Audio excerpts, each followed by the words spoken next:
আসসালামু আলাইকুম। সিয়াম মমস কিচেনে সবাইকে আরও একবার স্বাগত জানাচ্ছি। আশা করছি আপনারা সবাই অনেক ভালো আছেন। আজকে আমি তৈরি করে দেখাবো মালাই কেক। খুবই মজার একটা কেক। আর এই রেসিপিটা আপনার কাছে ভালো লাগলে আমার চ্যানেলে একটা লাইক দিবেন এবং সাবস্ক্রাইব করে আমার চ্যানেলের সাথে থাকবেন। পাশে থাকা বেল বাটনটা অন করে দিবেন আমার পরবর্তী ভিডিও নোটিফিকেশন সবার আগে পাওয়ার জন্য। কমেন্টস করবেন এবং আমার চ্যানেলটি বেশি বেশি করে শেয়ার করবেন। আর যদি ফেসবুক পেজ থেকে দেখেন ফলো দিবেন। প্রথমে আমি এখানে একটা বাটিতে 2টা রুম টেম্পারেচারে থাকা ডিম নিয়ে নিয়েছি। আর এই ডিমগুলো আমি ফ্রিজ থেকে 1 ঘন্টা আগে নামিয়ে রেখেছিলাম। আর দিয়ে দিচ্ছি 1 চা চামচ ভ্যানিলা এসেন্স না থাকলে এলাচের গুঁড়া দিতে পারবেন। এবার একটা হ্যান্ড উইক্স দিয়ে সময় নিয়ে এই ডিমটাকে আমি ফেটিয়ে নিব। দিয়ে দিচ্ছি 1/4 কাপ চিনি দিয়ে 6 থেকে 7 মিনিটের মতো এই ডিমটাকে আমি বিট করে নিব। এমনভাবে বিট করতে হবে যেন এটা ফোমি হয়ে যায়।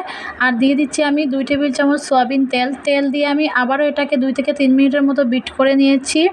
এখন একটা চালনিতে আমি নিয়ে নিচ্ছি 1/2 কাপ ময়দা আর 1 চা চামচ বেকিং পাউডার। এবার আমি এটাকে অল্প অল্প করে চেলে দিব আর বারে বারে মিশিয়ে নিব। আর এই কাজটা কিন্তু আলতো হাতে করতে হবে, একেবারে মেশাতে যাবেন না, তাহলে কিন্তু দলা পেকে যাবে।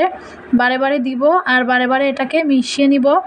যেহেতু আমরা এখানে হ্যান্ড ব্লেন্ডার ব্যবহার করতেছি না, তাই এই ডিমটা কিন্তু প্রথমে ভালোভাবে বিট করতে হবে এবং এই মিশ্রণটা সুন্দরভাবে মেশাতে হবে। সব কিছু খুব ভালোভাবে মিশিয়ে নিয়েছি। এখন আমি এই বাটিটা একটা সাইডে রেখে দিব। এখানে আমি একটা প্যান নিয়েছি আর এই ফ্রাই প্যানটা 18 cm-এর। আপনারা চাইলে আরও বড় প্যানেও তৈরি করতে পারবেন। আর এই ফ্রাই প্যানে আমি কেক তৈরি করব। এখন এর মধ্যে কিছুটা তেল দিয়ে আমি ব্রাশ করে নিচ্ছি। আমি এই প্যানের মাপে একটা কাগজ কেটে নিয়েছি, এটা বসিয়ে দিব। যদি আপনাদের ঘরে বেকিং পেপার থাকে সেটাও এভাবে বসিয়ে দিতে পারবেন। এবার উপরে কিছুটা তেল ব্রাশ করে যে ব্যাটারটা তৈরি করে রেখেছিলাম সেটা আমি ঢেলে দিব। আর 2 হাত দিয়ে এভাবে কিছুটা ঝাঁকুনি দিয়ে দিব যাতে কোনো বাবলস না থাকে। চুলায় একটা এরকম ভারী প্যান আমি বসিয়ে দিয়েছি আর চুলার আঁচটা মিডিয়ামে রেখে 5 মিনিটের মতো আমি প্যানটা গরম করে নিয়েছি। এবার যে কেকের প্যানটা আছে সেটা আমি এটার উপরে বসিয়ে দিব আর ঢাকনা দিয়ে দিব। যদি ঢাকনায় কোনো ছিদ্র থাকে সেটা আমি বন্ধ করে দিব। আমি একটা কাগজ দিয়ে এই ছিদ্রটা বন্ধ করে দিচ্ছি। এবার এই কেকটাকে আমি রান্না করব 15 মিনিটের মতো আর চুলার আঁচটা লো থেকে মিডিয়ামের মাঝামাঝি থাকবে। ফিরে এলাম 15 মিনিট পর। ঢাকনাটা সরিয়ে নিয়েছি আর একটা টুথপিক দিয়ে এখন চেক করে নিব কেকটা হয়েছে কি না। আমার টুথপিকটা ক্লিন এসেছে, তার মানে আমার কেকটা পারফেক্টভাবে হয়ে গিয়েছে। এবার এই কেকটা আমি চুলা থেকে নামিয়ে পুরোপুরি ঠান্ডা করে নিব। চুলায় আমি আবার একটা হাঁড়ি বসিয়ে দিয়েছি আর এর মধ্যে দিয়ে দিচ্ছি 2 কাপ গরুর দুধ। এবার আমি এই দুধটাকে জাল করে নিব। এখন আমি এর মধ্যে দিয়ে দিচ্ছি 1 টেবিল চামচ গুঁড়া দুধ, আর এটা অপশনাল, না দিলেও সমস্যা নেই। আর দিয়ে দিব 3 টেবিল চামচ চিনি। মিষ্টিটা আপনারা আপনাদের পছন্দ অনুযায়ী দিতে পারবেন। এবার নেড়েচেড়ে মিশিয়ে এটাকে আমি জাল করে নিব। কিছুক্ষণ জাল করার পর আমি এর মধ্যে কিছুটা বাদাম কুচি দিয়ে দিচ্ছি। বাদামটা আপনারা আপনাদের পছন্দ অনুযায়ী দিবেন। বাদামটা দিয়ে আমি এই দুধটাকে জাল করে নিব। আর যতক্ষণ পর্যন্ত না এটা ঘন হয়ে অর্ধেক হয়ে আসে ততক্ষণ পর্যন্ত আমি জাল করব। আর আপনারা চাইলে কিন্তু আরও বেশি দুধ দিয়েও এটাকে ঘন করে অল্প করে এই মালাই কেকটা তৈরি করতে পারবেন।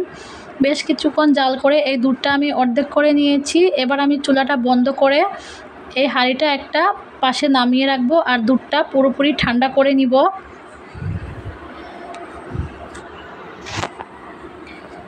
এবার আমি যে কেকটা তৈরি করে রেখেছিলাম সেটা আমি নিয়ে নিব। আর এটা কিন্তু পুরোপুরি ঠান্ডা হয়ে গিয়েছে। এবার এটা একটু হাত দিয়ে কিন্তু চাপ দিলে নিজে থেকে উঠে আসবে। আর নিচে যে কাগজটা আছে সেটা আমি ছাড়িয়ে নিব। আর আপনারা দেখুন, মাশাআল্লাহ আমার কেকটা কিন্তু খুব সুন্দরভাবে হয়েছে। এবার একটা কাঁটা চামচ দিয়ে আমি এটাকে কেচিয়ে দিব, তাতে করে কিন্তু কেকের ভিতরে মালাইটা খুব সহজেই ঢুকে যাবে। আমি যে মালাইটা তৈরি করে রেখেছিলাম সেটা কিন্তু পুরোপুরি ঠান্ডা হয়ে গিয়েছে। এবার কেকের উপরে আমি এটা ঢেলে নিব। আর আপনারা চাইলে এই কেকটা রেস্টেও রাখতে পারবেন। আমি সাথে সাথে পরিবেশন করে দেখাচ্ছি।